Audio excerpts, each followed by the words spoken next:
Welcome to The Teacher's Story. I'm Jackie Scully. This is a podcast to elevate teacher voice. In this program, you will hear teachers sharing their journey into this profession and their ideas for education. I'm kicking it off Teacher Appreciation Week, which starts May 2nd. This is about honest, vulnerable, inspiring storytelling. It's a time and a space for teachers to share their ideas for the future of education. Teachers are beautiful beings who give their heart and soul to their community. They're innovators, they're inspirational, not only to children, but to the people around them. And they deserve to share their voice. So welcome to The Teacher's Story. Enjoy. Hi, this is Jackie Scully with The Teacher's Story. And today we have John Schembari with us, and he is a former international teacher, also former administrator, and currently an educational consultant. So he has a ton of experience in the education world from various perspectives. So I'm so excited to have John on today. So welcome. Thank you, Jackie. Glad to be here. So my first question for you is, what got you into education? Was there a certain moment in your life that kind of brought you to this profession? Yes, I think there were actually a couple. So prior to becoming an educator, I was going to go into the Foreign Service. I was going to do government service work. And I was working at a think tank in Washington, D.C. After I had gotten my master's in international relations. So I was working at the I was working at the, I can't believe I'm spacing this. It'll come to you. I'm spacing it. It'll come to you. Yeah, it'll come to me. It'll come to me. Oh, American Society of International Law. There we go. Okay. And so I was acting and serving as an editor. And because I was on the youngish side at the time, I was more or less working with and mentoring the other interns and showing them how to do things. And really enjoyed that aspect of the work, engaging with others.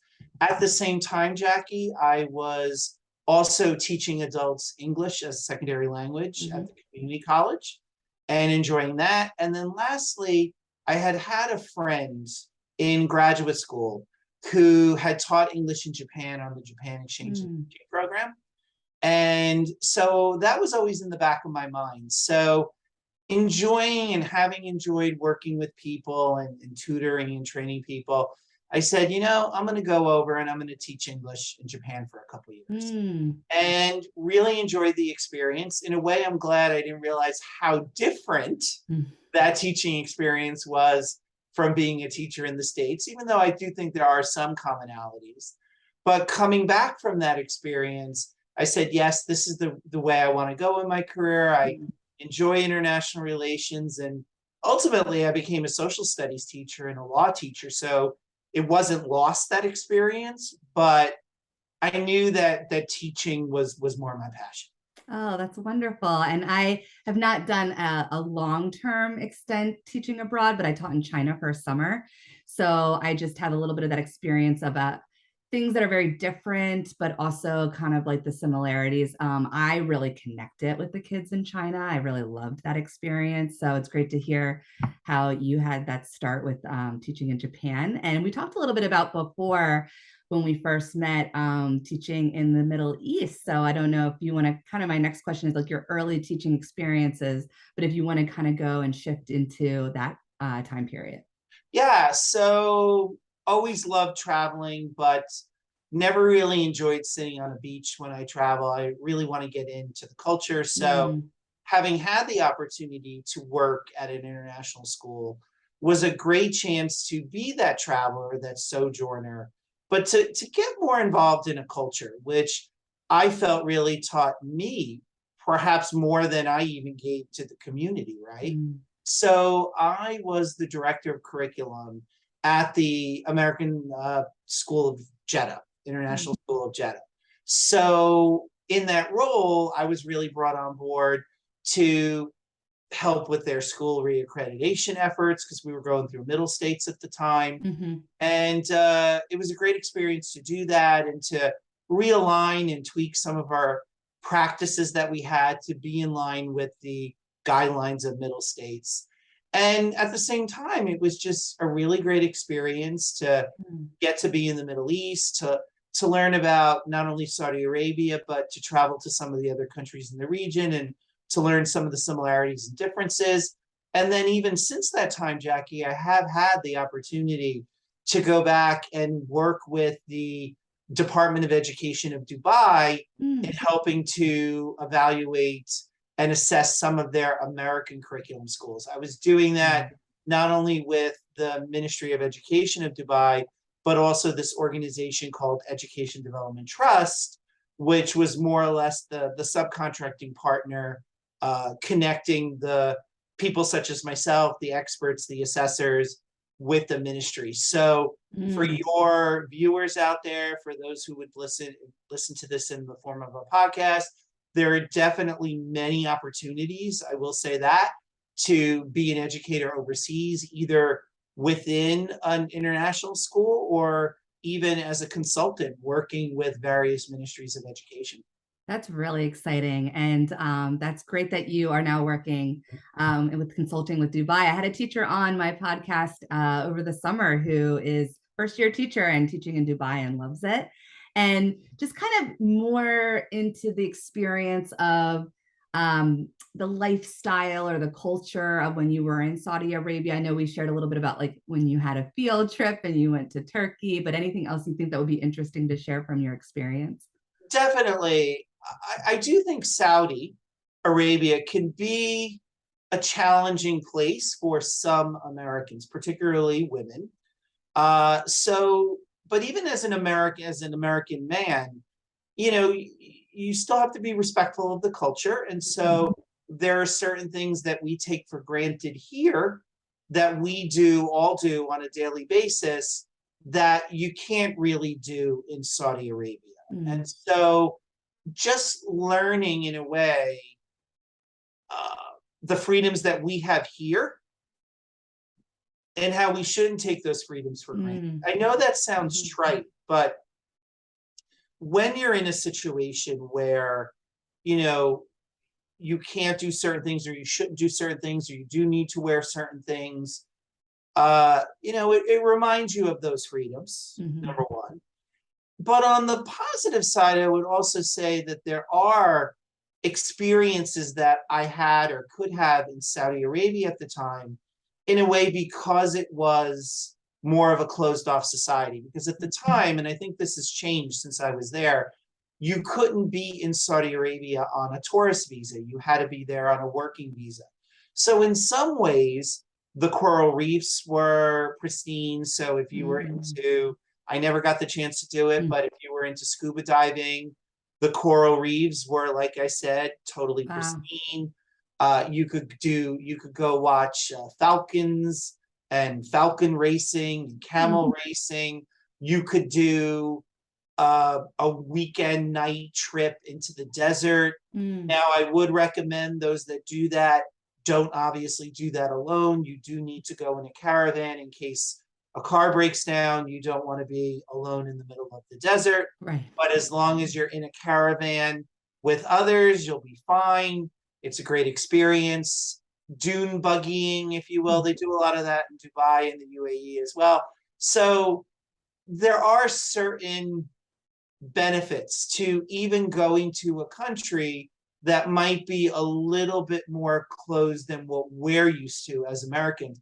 I'd add they had great fruit juices. I know that might sound crazy, but in a way, because there was no official alcohol in the country, it really meant that your dinners were peppered with fresh fruits, vegetables, healthy drinks. So with every growth or every challenge area, there do come unexpected opportunities and pleasures as well, if that makes any kind of sense. Yeah, it makes the complete sense. And I think being an American teaching abroad or from any country, but I think especially being an American, because we do have so many freedoms.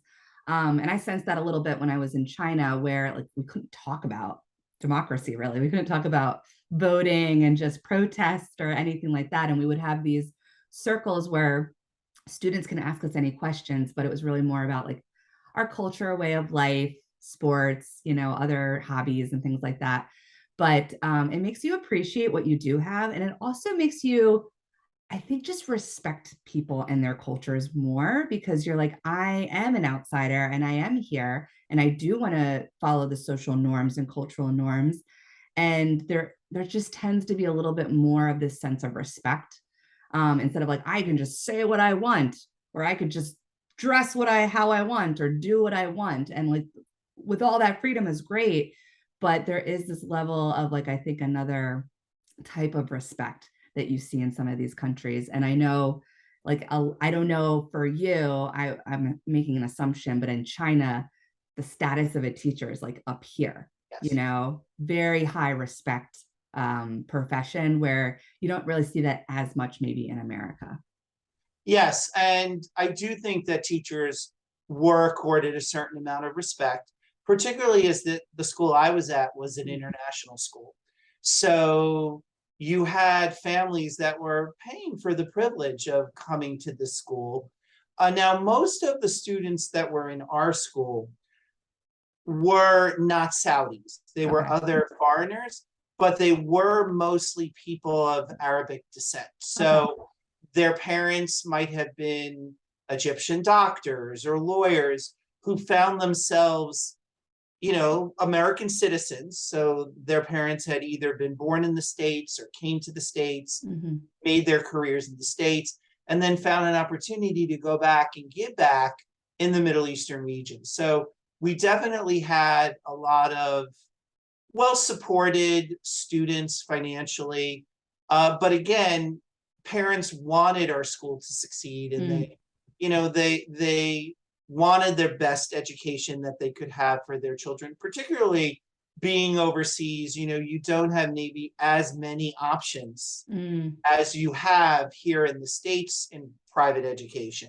Mm-hmm. So there was that respect accorded, because it was an opportunity to go to this school or any of the other 4 or 5 well-known international schools in the city of Jeddah where I was located. Okay. Well, thank you. This is so fascinating. So I always move into this question about the pandemic, and I know now you're doing educational consulting. So just your experience in this field during the pandemic, any challenges, aha moments, things that are takeaways for you? Sure. Well, definitely coming back from the pandemic, we see students struggling in doing certain things that I think, again, we took for granted Mm, before COVID. So students really are struggling with having to be fully present in a classroom and not being on Zoom and, shutting off the video and yeah. going to do something. So that has been a challenge for teachers to really transition activities and move the class from one activity to the next, not to linger too long on an activity, to Mm, always have that variety so students don't get bored. mhm, I see students struggling a little bit still with, again, sitting in those seats and being in our classrooms. But again, if our teachers do know how to transition from activity to activity, that helps. mhm. If they do know how to engage students in collaborative learning, I think that helps. So that's one area of difference I see pre and post pandemic. Another area of difference is definitely how well students engage with each other. Mhm. So, a lot of work that I do, Jackie, is around collaborative learning as a coach. And even COVID aside, if I get pushback from teachers on using collaborative approaches in learning, let's say group work, the one pushback I will get, and I got this even before COVID, is, Mhm. well, my students can't do this. They Oh. don't behave, or Mm, I'm going to lose control of my classroom. mhm, Well, if teachers know that that is how their students are apt to act, what can you do as an educator to set the ground rules, mhm, provide students with guiding questions?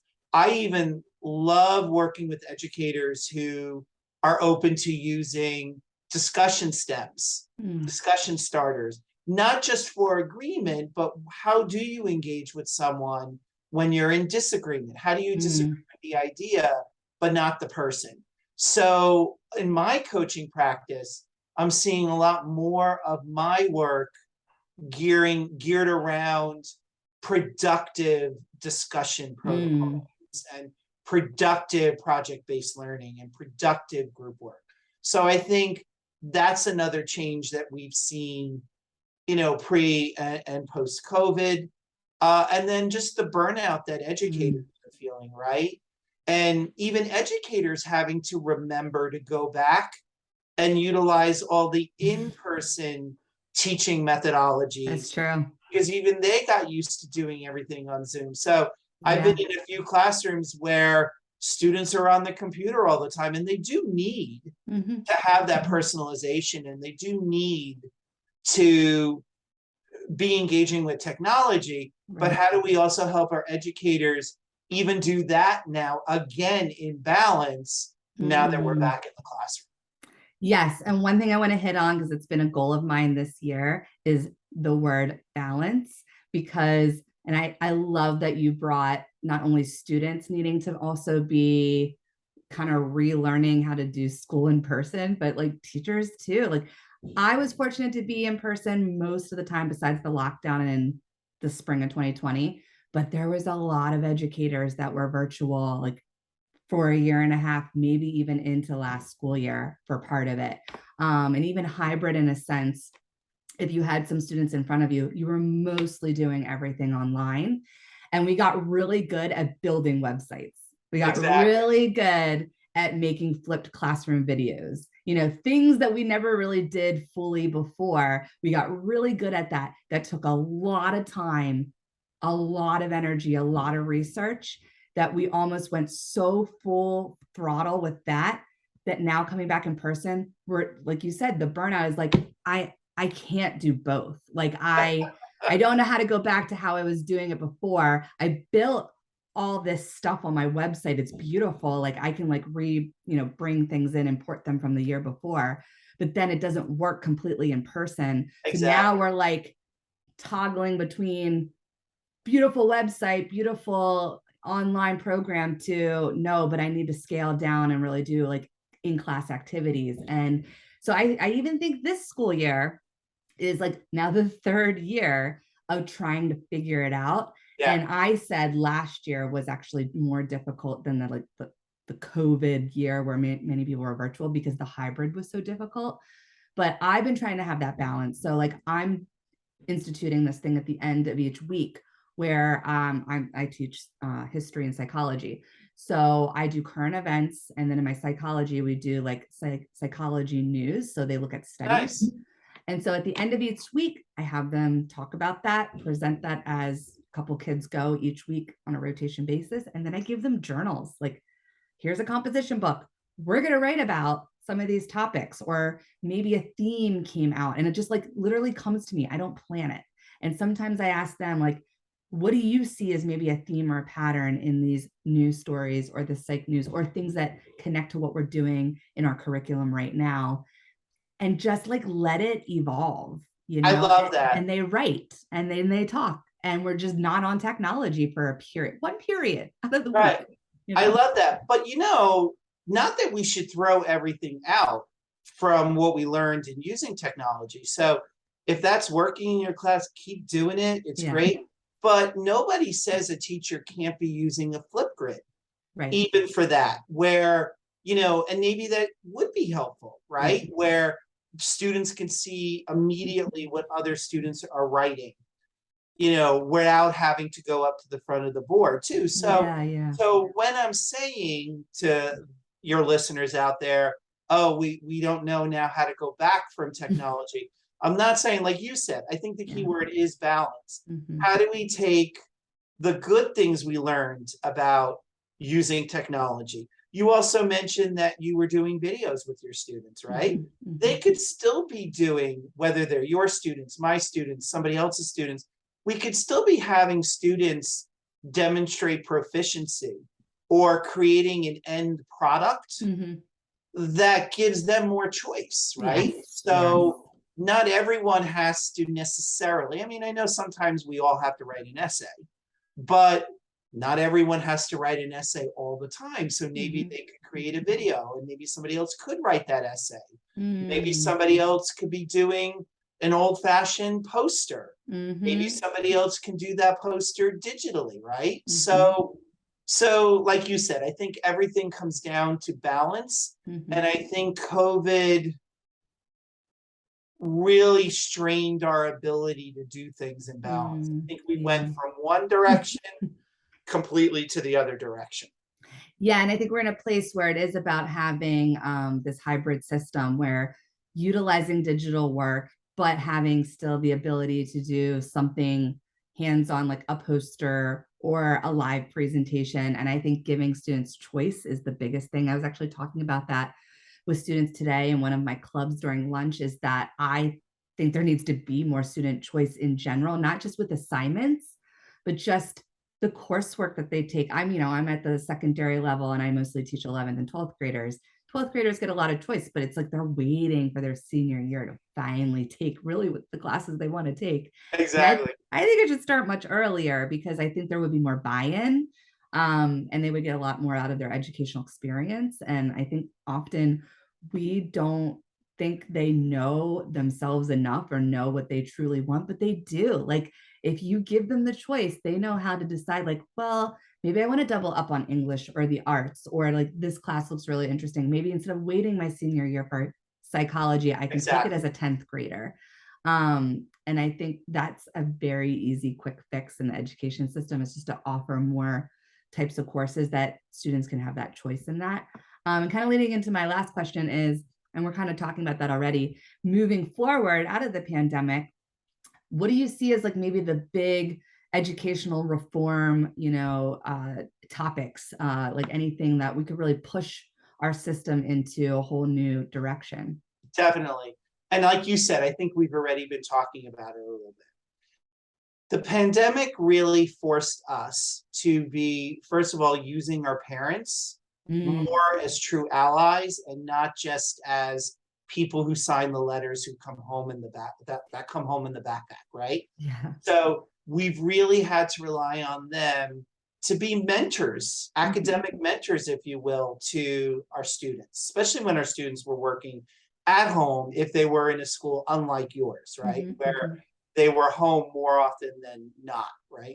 So, number one, how do we move our thinking around parent engagement from simply nodding their heads yes and agreeing to things or not agreeing to things, but really involving them in decision making? And I'm talking about visioning, missioning. I'm talking about, what is the purpose of our school? What should we be doing with our students? Also, too, how do we perhaps bring in parent academies, whether those parent academies are digital or in person? How do we continue to help parents be these instructional academic allies that they were during COVID? How do we actually give them some skills where they can have conversations around what their students are reading? They could talk about close reading strategies. Like, what does that look like? So I think that's one place. We shouldn't forget the pandemic, because I think the pandemic gave us an unexpected aha moment in that regard. So that's number one. I think two, also, like you said, Jackie, we've been talking about it, student agency and ownership, right? We really did require our students to step up to the plate as well with technology, not only our teachers, but our students. And yes, different students succeeded at different levels with this, right? But they can do it if they have to. And so, how do we give students more choice in how they learn, when they learn, the product that they want to create to demonstrate their learning? I think that's another area where we want to move post-pandemic.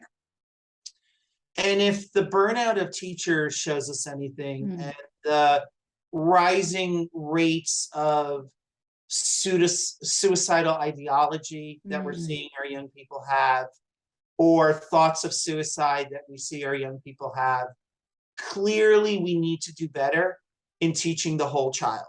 Yes, Jackie, you teach psychology. Yes, I was a social studies teacher myself, and proud of it and will love the content until the day I go, right? But ultimately, we are teaching whole people. Yeah. And so how do we help our students to see the strengths they have, not get overwhelmed by their own weaknesses, not paralyzed by their weaknesses, but help them realize that every human being has strengths and weaknesses. It's not a question about what having weaknesses, but rather a question about what's your plan of action to strengthen your abilities in your growth area, right? And I don't even like necessarily calling them weaknesses. I like calling them growth areas or opportunities for growth. So how do we embed SEL? How do we embed a growth mentality in our schools? How do we get our students, again, owning the learning, being involved in their own assessment of their learning, having our students really truly be full partners with us, and I'd even add families, in what the next step is for each and every one of our students. Yes, I agree 100% with all those points, because I've been talking about this in many episodes, that it's all about like co-creation. I think the teacher role and the student role, and now bringing parents in, it's not, and even like in a school, it's not just top down, right? But it's about, we are all stakeholders in this industry, in this community, and we all have accountability, every single member, from superintendent, administrator, you as a consultant, parent, student, teacher, everything. And I feel like there needs to be more of that collaboration and a lot more communication, especially with parents. I think we see a real divide in this country, where in certain places, parents against like the school board, right? Or parents against teachers and what the curriculum looks like. And then the administrator becomes like the middle person in between and doesn't really know how to like get those two on board. And it's just all this tension. And one thing the parents learned and came out of the pandemic was they saw the actual teaching. They saw the actual curriculum because it was there in their living room or kitchen. And they do have a say. I mean, I'm not saying that all these parents should go, this is what you should be teaching my child. Right. But they do have the right to know why we're teaching what we're teaching and to ask questions. And I really truly believe in like having some kind of forum at the beginning of the school year, somewhere where maybe each department presents the curriculum, the purpose of their curriculum, the mission of their department, and then get feedback from parents and have them ask questions about it and get them on board so they feel like they're part of it. Because I think parents too feel that they're just in the dark about everything, but then they had this little peek in during the pandemic and they're like, wait, what? Why am I not engaged with this? Why am I not asking questions? And like, I just think there needs to be more transparency overall.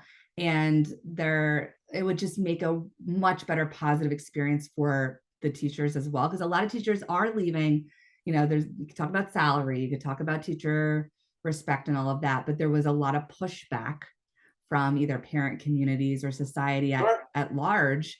And they feel like they are just getting like, chastised, if you will. And really, communication and transparency can fix that if you just build that culture into the school. Exactly. And another word that you said that resonated with me is indeed transparency. So before, when we were talking about having parent academies, that's a great way to get parents involved in the methodology of how teachers are teaching, right? Or, what about bringing back the old-fashioned newsletter, but not doing it in an old-fashioned way, but maybe making a video newsletter of a student presenting their project, right? Yeah. So, and to your point, bringing in parents for focus groups, having parents do surveys, climate surveys, on an ongoing basis, not even just, I would even argue, not even just at the beginning of the year, but throughout the year. Yeah. How are you feeling? How are you, what's resonating with what your child is learning in school? What do you like? What would you change if you can? That needs to be an ongoing conversation with parents. So how are we doing those focus groups? How are we doing those surveys? How, again, are we inviting our parents back into school when, to your point, Jackie, school is not immediately on their kitchen table anymore, right? Yeah. I think we could still do it. And I think we need to do it, because I truly believe if families understood what is going on in the majority of schools and what is not going on in the majority of schools, there wouldn't be as much rancor in terms of the curriculum or what's being taught. I do think our politicians have had a hand in, unfortunately, skewing what might be going on. Now, I'm not saying there aren't examples of, this or that, right? But I truly do believe the majority of schools in this country and the majority of teachers are not putting forth a certain political agenda one way or the other, right? I do think most of our educators are aware that as much as they can, they need to try to be impartial and provide information and let students come to, their decisions. Again, I know that as humans, we all trip on that line every now and then, and students, especially the older students, such as the ones you teach, probably know where we might stand on certain, even though we try to avoid that. I had that when I taught law and public safety. I tried not to let my opinions out, but probably the students knew. But I did try to present both sides. But going back to the initial point, I think the more transparency, the less miscommunication and misunderstanding. And if there is something going on that is not favorable to certain individuals, there could be a better opportunity to discuss it before it blows up into an uncontrollable situation. Absolutely. I mean, we almost have to take control over this rhetoric, because the media and, like you said, politics get infused, and they see it kind of like, simmering, like it's this like boiling pot that's ready to explode. The lid's going to go off, which basically has. And they use it to their advantage. And we're doing a disservice to our whole industry and our communities by not stepping in and saying, no, we're going to make sure we're having conversations, and we're inviting parents in, and we are having teachers and parents and students all talking and working together so that we can get on the same page and not let the media spin it. So I think we need to kind of like pull those reins back in and say, we have I agree. this. I totally agree. And I think another difference that should come after the pandemic is even how teachers define themselves and what it means to be a teacher. Now, I know we're all busy educators, especially those of us still in the classroom. But what I mean here is, and there are organizations that are starting to do this out there. My background is more practice than policy. But how do we get teachers more involved in the policy discussions that are going on about teaching? Because when there is this pushback, to your point, when you said teachers should say, hold on a minute, when there is that pushback from politicians, regardless, liberal, conservative, what have you, right? Where are the teachers speaking up and saying, hold on a second, this issue is a little bit more nuanced than this? Yeah. And I think partially because teachers are so busy in the classroom every day, and then they go home and they're working on lesson plans. Right. So I get it. I get it. And I know those people that listen to this podcast are probably going to say, John, you're living in a fantasy land. I don't have time. I'm not saying everyone does it. Like we all do activities. Some of us do activities with our students, right? Or, the gardening club or the drama club. Why not validate and honor teachers who spend their time, again, not a plug for any one organization. I don't know their work in depth, but some organization like Teach Plus, right? Where it's about connecting practitioners with policy. Yes. And having more teachers out there with a voice. I'll tell you this, Jackie. I mean, we connected on LinkedIn, right? But I'm amazed at how many educators are still not using social media Right. to make these connections. Yes, I see teachers on TikTok, and some of those TikToks are useful and wonderful, and I've even learned some strategies. Mm-hmm. Some maybe are more on the funny side of things, which is important too. Mm-hmm. But why aren't we having, as educators, more conversations around what is being portrayed in the media? Mm-hmm. Why are we not adding our voices as much? And yeah, I mean, the pushback there might be, well, we're not invited to the table. We're not invited to, we're not invited to the board office meeting. So I do think we should be inviting teachers, students. Yes, I think so too. That. But also, we're not in the state office, right? Yeah. But social media does have an opportunity. A lot of bad with social media. Yeah. But the good is any one of us can be engaging in these topics of conversation. And policymakers are on different sites. Yeah, they are. They might not be on TikTok yet as much, but they're certainly on TikTok, and their organizations are on TikTok. So, and state government officials are, if not directly themselves, they have staffs monitoring what the zeitgeist is out there. So I just think we need to do more to professionalize our profession. Yes. And let people know that we are professionals, just like doctors, just like lawyers. Yeah. It takes a lot of education to become a teacher.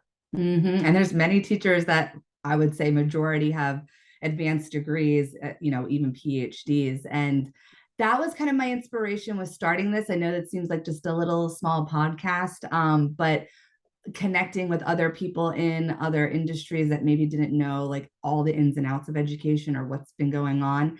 I think I want to empower teachers to speak up for themselves and to share their professionalism and their ideas, because if you're going to improve or fix anything in education, you really need to go to the teachers that are in the classroom, or the people that are been, or they were a teacher at some point and maybe they're doing like the work that you're doing as a consultant.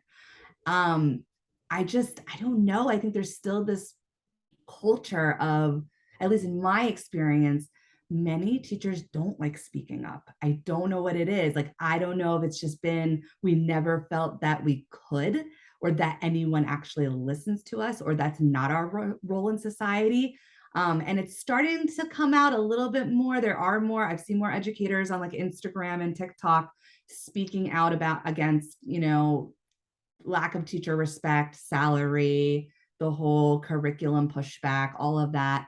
I went the angle of, I want to share stories and be inspiring, and not just, yes, we'll talk about the issues, but not just be like, vent, and just like, here is the whole story of a human who went into education and why they went into it, why they care about it.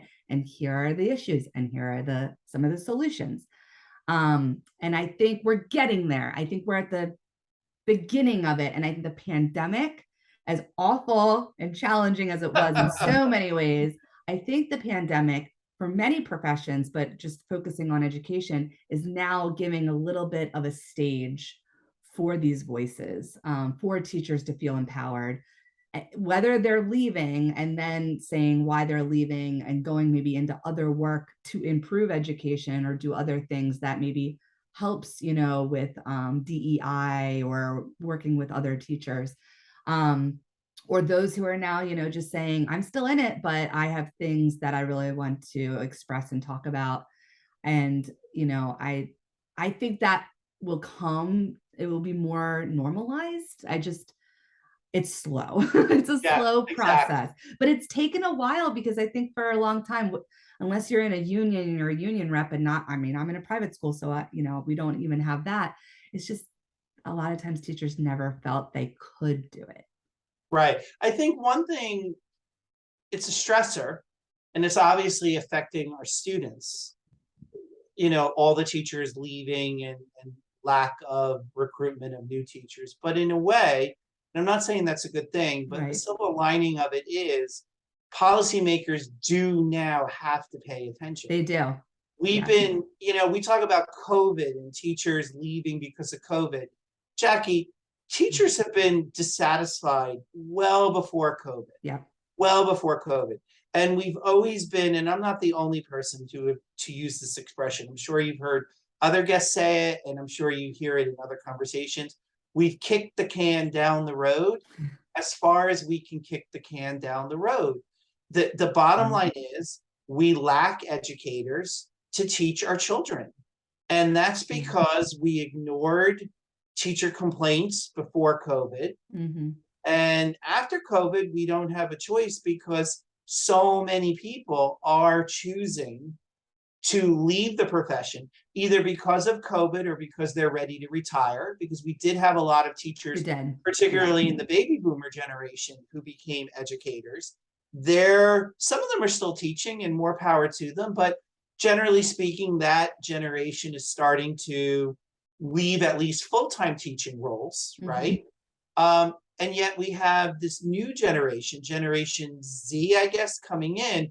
In fact, I just recently highlighted a post of an article somebody wrote about what we need to be doing to attract and retain Gen Z teachers and how they're different than other generations. But generally speaking, Gen Z as a generation is looking to change society, but they're not necessarily doing it within a classroom. They're not becoming teachers en masse, or we wouldn't have the shortages that we have. So in a way, policymakers on the state level, on the federal level, on the local level, really do have to be open to not only hearing what teachers are saying, not just about recruitment, but what it's going to take to retain them, and start figuring out how we're going to make some of these changes. I.e., I think even just allowing teachers an opportunity to collaborate with one another, to actually build co-planning teaching time into the schedule, not at the end of the day on the teacher's time, but built into the schedule. That would help. That would be a big help right there. But what are we going to do to start, retaining our teachers?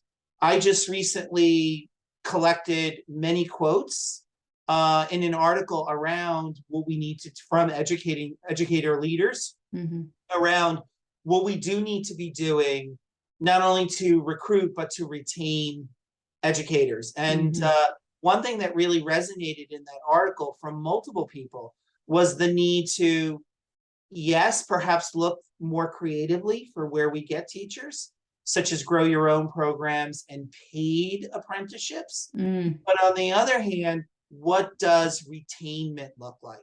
So some folks were indeed talking about collaborative leadership opportunities, distributed leadership, more ownership for the teachers. And I still hear in far too many corners that our educators do not have ownership. I'm not saying a blank check, but not any element of ownership. And that's a problem. I think there needs, just like in all industries, there needs to be more ability for growth, because I think a lot of, especially this generation you're talking about with Gen Z, almost any other industry you go into, there's this sense of like, how do I grow as a leader, or how do I grow into other positions? And it's really just like teacher, maybe department chair, administrator, superintendent. That's it. There's so many other ways to lead in a school. You could be a leader to start your own initiative, a program in the school, and it should be paid. That's another thing. There's a lot of times where teachers can lead things in a school and there's a really small stipend, or it's completely voluntary. So it needs to be looked at as like, no, you're a leader in our school and you're going to start this program, and we will pay you for that. We'll pay you for your PD. We'll pay you for, the time that you're probably going to have to use outside of the school day, or we'll put it into the school day somehow, maybe take a class away from you. And then that kind of is like part of your salary, right? Like that has to be looked at in a different way than just like, here's another role for you, because it makes you feel like you have a voice in the school, but we're not paying you more, or you're still teaching a full load of classes and you are stretched thin, and that's burnout right there. So I think there needs to be a lot of those changes.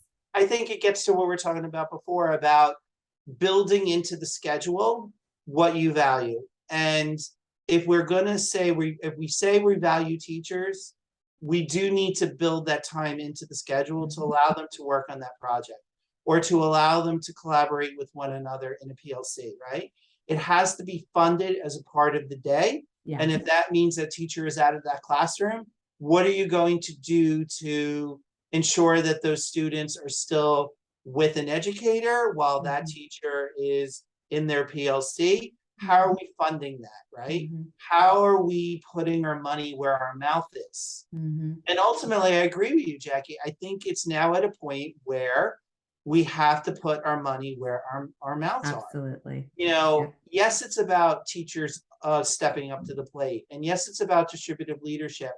But enough with these unfunded voluntary activities, but are sort of unfunded mandates at times too in our schools, if that makes any kind of sense. We need, like I said, we just need to be starting to do that. Yeah. We have a lot of money in this country. Despite inflation, right. We are still the #1 economy in the world. And maybe this is going to sound political. We give bailouts to big corporations, right? And yes, there has been more ESSER funding given to schools, and I'm glad a lot of schools are using it for tutoring, coaching support, those extra things that might not have gotten as much funding in the past. But as the richest society in the world, granted, I know we might not be that way forever, but we are still the richest society at the moment. The fact that we have the inequities we have in our education system, that if I am a poor student in the inner city or a poor student in a rural community, my quality of education might not be the equivalent of somebody in a more affluent public school system, right? I mean, you know, we've always had private options for those that could afford it. And I'm not saying those should go away, but I just think we need to do better. We need to do better by our educators, and we need to do better by our students, and stop looking at our educators as the enemy and realize that teaching is a hard job. I would ask any governor to go in and teach a class for a full day. Yes, please. Just a day. A week would just one day. One day. I don't even know if they can get through one day. Right. I don't mean a walkthrough for 20 minutes. No, like sitting down in class for an hour. Teaching, like, where's your lesson plan, Governor? I want to see your lesson plan, right? And all eyes are on you. You are under the microscope, not anybody else. Exactly. Or Governor so-and-so, what data did you use to inform your personalized learning groups, right? I would love it. I think decisions would be very different if more government officials actually did sit down. Not sit down because you can't sit down, you shouldn't sit down, but actually taught and ran around a classroom all day. Yeah. And just to wrap up here, and these are such wonderful ideas, and I love talking about this at the higher level of government and policy, and especially the inequities in public education. Public education is a social program, and it is really inequitable in this country. And you made a great point that we are still the wealthiest country in the world, and our education system does not match that at all. Correct. Say that about healthcare as well. But one of my first interviews that I shared in this podcast after I shared my own story, so my episode 2 was my friend Kelly from my previous school. And she basically was like, if we don't invest in our children, which means if also we don't invest in our teachers, we're literally not investing in this country. Like, you have to fund this industry and this program. Otherwise, long term, and we're already going to see the ramifications like now soon, you are going to see a huge brain drain, and you're going to see, you know, a lot of people just not being able to really like be the leaders that we need in this country, or be in the certain industries and critical thinkers and all of that, or maybe even go to other countries to find work. So it's like, we have to put the funding there. It has to be made a priority, because it will eventually be a system that will collapse, and we will have a lot of our future generations just not educated well. And I always say, like, we're going to have like two Americas, I don't want to say like civil war, but because education is so inequitable, I mean, you're going to see it. You're going to Yeah. see these two Americas. So, yes, the funding needs to happen. And I think the transparency needs to happen. The respect. Co-creation, parents, administrators, teachers, students, everyone communicating and being on board with one another, coming together again as a community and not fighting against one another. And I know we're at the beginning stages, and I know it feels like we're in turmoil, but I think this coming out of the pandemic is that beginning baby step in that direction. And we just got to keep talking about it. That's it. Totally agree with that. Totally agree. And we've talked, Jackie, about a lot of very high level things, even bringing it back to the schools. Just do something, start somewhere, right? Yeah. So when we talked about parents and involving parents, what's one or two things you could do as a school administration to bring parents into decision making? Mm-hmm. Teachers, what's one or two things a school community can do to start valuing teachers more? Is that providing time for them within the school day to co-teach, right? Mm-hmm. What's one or two things we could do for our families, our students, and our teachers to let each of those stakeholders know that they're valued, they're a part of this process, and their voices are needed, and we're going to fund that and make sure that happens. We're not going to solve all the world's problems. We're not going to solve all of America's problems in a year, 2 years, or even maybe 10 or 20 years. Unfortunately, I think, Jackie, that inequity is still going to be there for a while. But I do truly believe if schools just start thinking about one or two things that they could change in the right direction, I know that sounds Pollyanna-ish, but eventually you'll have less things to fix. Yeah, it's just realistic. Yeah. Yeah. Well, thank you so much, John. It's been so great having you on today, and such wonderful ideas and insights, especially from all the different parts of the education system you've been a part of. I mean, you bring so much expertise to this conversation, and also about policy. So I really appreciate it. Thank you very much. I'm glad I warmed up. I was a little worried I wasn't going to warm up there at first, but I'm glad the rest of the conversation went okay. It was wonderful. And thank you. And I'm sure all our listeners are really going to appreciate these ideas that you shared with us today. So thank you so much. Thanks, Jackie. I enjoyed it. Have a great day. Bye. Yeah, bye.